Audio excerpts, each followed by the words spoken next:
Се бараше брза истрага, но се чини таа и натаму тапкаво место. Речиси 3 месеци по страотниот пожар во Тетовската модуларна болница, околу истрагата се врти се едно исто.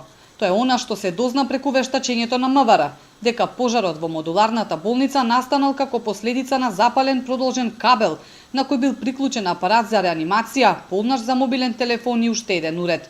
Во јавното обвинителство е пристигнат и извештајот од Технолошкиот факултет, кој треба да даде одговор за материјалите од кои е изградена болницата и дали тие се според пропишаните стандарди, но повеќе детали не откриваат.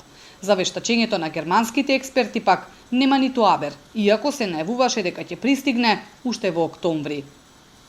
Предметот е во фаза на предистражна постапка во која интензивно се постапува за утврдување на фактите. Пристигнато е вештачењето од МВР кое обвинителството веднаш го објави и кое се однесува на директните причини за самиот пожар. Беа наредени и извршени уште 2 вештачења од Технолошкиот факултет и од електроинженер.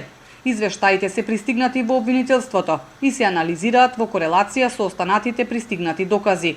Се очекува вештачењето од германските експерти, кое беше побарано преку меѓународна правна помош, кое се уште не е пристигнато. Во меѓувреме се сослушуваат сведоци и други лица кои имаат сознанија за настанот. По пожарот во модуларната се појавија многу дилеми и прашања околу квалитетот на градбата на објектот и надлежностите од кои сите институции се оградија.